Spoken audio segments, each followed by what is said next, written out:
Welcome back জীবন কাহিনী চ্যানেলে আবার একটা নতুন স্টোরি নিয়ে আপনাদের মাঝে চলে এসেছি আমি নীল ইসলাম। তো আপনারা যদি আমাকে লিখতে চান অবশ্যই আমাদেরকে ইমেল করতে হবে। তো আমাদের ইমেল অ্যাড্রেসটি হলো জীবন কাহিনী 1010@gmail.com। তো পাঠিয়ে দেন আপনার জীবনের সেরা কাহিনীটা। তো আজকে যে আমাদেরকে লিখেছেন তার নাম হলো তহিদুল ইসলাম। তো বেশি কথা না বলে সরাসরি চলেন ঘটনায় চলে যাই। বলছেন তহিদুল ইসলাম, ভাইয়া আমি যখন ক্লাস 4-এ পড়ি তখন আমার পড়াশোনাটা এতটাও ভালো ছিল না। আমি বারবার পরীক্ষা দিতাম, এক্সামে যেয়ে আমি ফেল করতাম, ঠিকঠাক মতো স্কুলে যাইতাম না, আর গেলেও আমি ক্লাস করতাম না। সর্বোচ্চ বলতে পারেন যে আমি একটা দুষ্ট ছেলে ছিলাম। তো হয় কি যে আমি তিনবার ক্লাস 4-এ আমি এক্সাম দেই, বারবার আমি ফেল করি।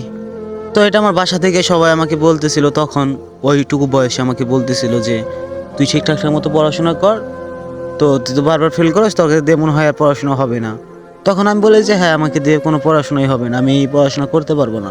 তো তখন বাবা বলে কি যে তুই পড়াশোনা কর, আর আমি জানি তুই পড়াশোনা করলে সবার আগে থাকবি, তুই টপ হবি।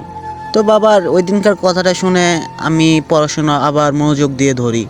তো বিশ্বাস করে নীল ভাই, আমি যখন পড়াশোনাটা মনোযোগ দিয়ে ধরি তখন আমি ক্লাস 4-এ যখন আমি পরীক্ষাটা দিই আর কি, তখন আমি মনে করেন যে সবার প্রথম হতে পারিনি, কিন্তু আমি চতুর্থ হয়েছি। তো এটা দেখে স্যারের অবাক হয়ে গেছিলো। তারপর আবার 5-এ আমি এক্সাম দেই, তখন আমি প্রথম হতে পারিনি, তৃতীয় হয়েছি।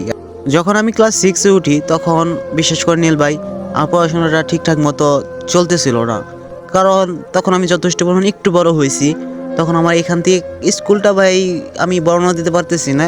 আমাদের এখান থেকে প্রায় 20 টাকা লাগে যাইতে, আর যাইতে 40 টাকার মতো লাগে। তোমার বাবা তো একজন কৃষক মানুষ, কর্মজীবী, দিন আইনে দিন খায় আমাদের। তো ওইভাবে বাবা দিতে পারতো না, আর আমার পড়াশোনাটাও আস্তে আস্তে আবার ড্যাম হয়ে যায়। তো এইভাবে ভাই বিশ্বাস করেন আমার 8 পর্যন্ত এইভাবেই চলে, যে আমি পড়াশোনা করি না করি, আবার করি না করি, কোনোরকমভাবে চলে যায়। তো তারপর আমার একটা বড় ভাই ছিল, আমার আপন ভাই ছিল, সে বাইরে থাকে, ওই ওই সময়তে বাইরে চলে যায়। তো তারপরে আবার আমি পড়াশোনাটা ধরি। তো পাড়ার তো জানেনই ভাই যে পাড়ার মানুষের সমাজের মানুষের কোনো কাজ কাম নাই। তারা শুধু একটা জিনিসই পারে যে কার ছেলে কার মেয়ে কি করতেছে না করতেছে, এইগুলো নিয়ে সমালোচনা। তো আমার বিষয়টা নিয়ে প্রচুর সমালোচনা করতো যে আমি কোনো পড়াশোনা করি না, আমি এইরকম জ্ঞান, আমি দুষ্ট টাইপের একটা ছেলে। তো বাবা এটা প্রতিদিন এসে বলতো যে তোকে নিয়ে সবাই কথাবার্তা বলে, আর কত কথা শুনবো তোর জন্য, একটু ভালো মতো পড়াশোনা কর, নাহলে বাইরে চলে যা তুই। তো বাবা ওই দিন একটু রাগ করেই বলে আর কি। তো বাবার কথাটা একটু সিরিয়াসলি নেই। তো ডিসাইড নিই যে না, বাবা ঠিকই বলতেছে, যেমন কি আমার দিয়ে পড়াশোনা হবে না, আমার বাইরে চলে যাইতে হবে। তো আমি বাইরে চলে যাওয়ার জন্য বাবাকে বলি যে তাহলে আমি পাসপোর্ট করবো, তাহলে টাকা দাও। বাবা বলতেছে যে এইসব কি বলতেছস, তোর বড় ভাই বাইরে থাকি, তুইও বাইরে চলে যাবি? না, তোর বাইরে জান লাগবো না, তুই আবার পড়াশোনা কর, আর আমি জানি যে তুই টপ হবি। তারপরে ভাই হয় কি জানেন, যে আমার মনে একটা জিদ উঠে যে আমি টপ হয়ে দেখাবই, সবার মুখে মানে মুখটা বন্ধ করবই, যে এতদিন ধরে যে মুখ দিয়ে আমার নামে সমালোচনা করতেছিল ওই মুখে আমার নামে প্রশংসা ছড়াবো, এরকম চিন্তা ভাবনা ছিল। তো আলহামদুলিল্লাহ যখন আমি এসএসসিটা দেই আর কি, তখন আমি ভাই বিশ্বাস করেন এত ভাই আমি নিজে অবাক হয়ে গেছি যে আমি গোল্ডেন এ প্লাস পাইছি। তো আমাদের স্কুলের মধ্যে আমরা 3 জন পোলাপান আমরা এ প্লাস পাইছি, তার মধ্যে আমার বেশি বয়ান। যে হয় না যে পরীক্ষা দিলে একটা মানে সবাই যদি প্লাস পায়, যে নাম্বার বেশি থাকে না, আমার নাম্বারটা বেশি। তো এটা শুনে ঠিক আছে আমি নিজে অবাক হয়ে গেছি যে এত সুন্দর পরীক্ষা দিছি। আসলে ভাই সত্যি কথা এত পড়া পড়ছিলাম যে আমার চিন্তা ভাবনা ছিল সবসময় যে আমি ফার্স্ট হবই। তো ভাই একটা জিনিস যেটা ভাবলাম আর কি, যে মানুষ যদি জিত করে আর ওটা যদি ধৈর্য সহকারে যদি মানে মনোযোগটা করে, ওইটা মানুষ সাকসেস হয়। তো বিষয়টা আমার এরকম হয়েছে ভাই। এখানে অনেকে আছে যারা বিশ্বাস করবেন না ভাই, যারা বিশ্বাস করবেন না ভাই দয়া করে আমার কথাগুলো আপনাদের শোনা লাগবে না, আর যারা ভাই বিশ্বাস করেন তারা অবশ্যই শুনেন। তারপরে ভাই আমি বাবাকে বলি যে বাবা তাহলে আমাকে এখন একটা মোটর সাইকেল কিনে দাও। তখন বাবা আমাকে বলে যে কেবলমাত্র তোর ভাইয়ে মানে রেন্টটা শুধাইছে, এখন তুই মোটর সাইকেলের জন্য এরকম করতেছোস, কয়েকটা দিন যাইতে দে। তো ভাইয়া হয় কি যে আমার মনে অনেক জিদ, যে আমি কিনবো, জানি না এত জিদ কোথা থেকে চাপলো। তো কুরবানি ঈদের টাইম, ওই টাইমটা আর কি। তো একসময় এত জিদ উঠে যায় যে ঈদের নামাজটা আমি বাদ দিয়ে দিয়েছিলাম, শুধু এই মোটর সাইকেলের জন্য আমি ঈদের নামাজটা ভাই বাদ দিয়ে দিয়েছিলাম, যে আমার কিনা লাগবেই, মনের ভিতরে এত জিদ উঠে। তো আমার বাবা বলে যে আচ্ছা সমস্যা নাই, তুই নামাজে যা, সমস্যা নাই, আমি তোর বড় ভাইয়ের সাথে কথা বলে জিনিসটা আমি ফয়সালা করতেছি। তখন আমি বলি যে না, কোনো ফয়সালা হবে না, আমাকে আজকেই মোটরসাইকেল কিনে দিতে হবে।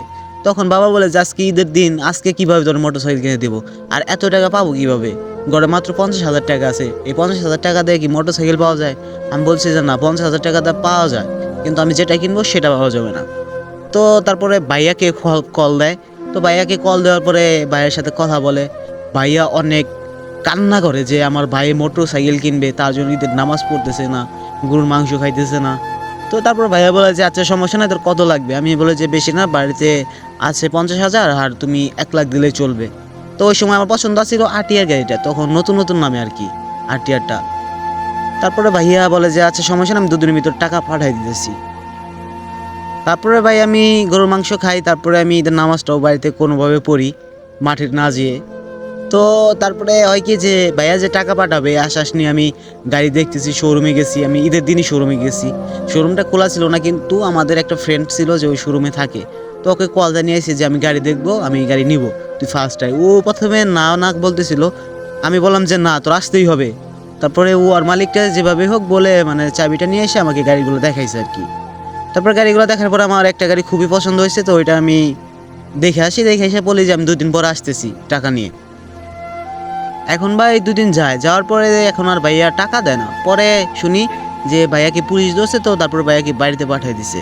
তারপরে ভাই হয় কি যে আমাদের ফ্যামিলিতে একটা অভাব নেমে আসে। অভাব নেওয়ার কারণে ভাই আমি ইন্টার সেকেন্ড ইয়ারে যে ভর্তি হব, এই ভর্তিটা ভাই আমি হয়েছি রেজিস্ট্রেশনের সময়।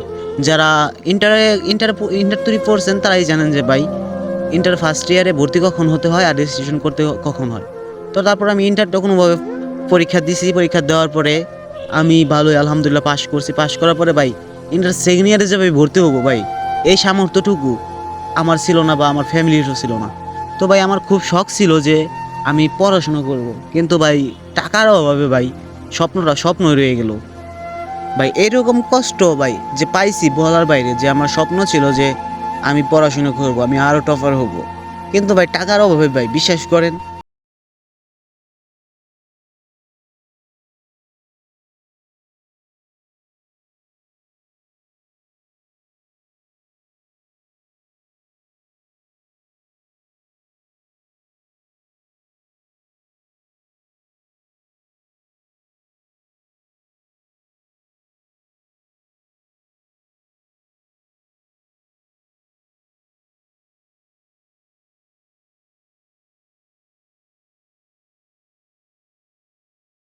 করার মতো।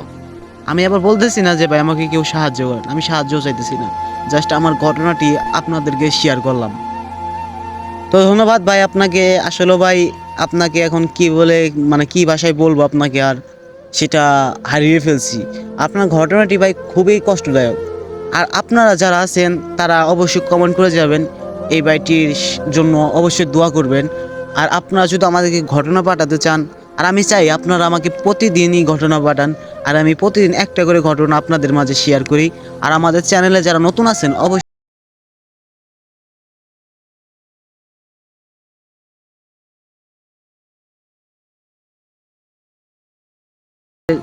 সারা জীবন পাশে থাকবো, আপনাদের সাথে থাকবো, আমি চাই আপনাদের সাথে থাকতে। তো ভাই ছোট্ট করে ভাই আপনাদের সাথে থাকতে চাই, সেভাবে আমার চ্যানেলটাকে সাবস্ক্রাইব করেন। এটা শুধু আমার চ্যানেল না, আপনাদের সবারই চ্যানেল।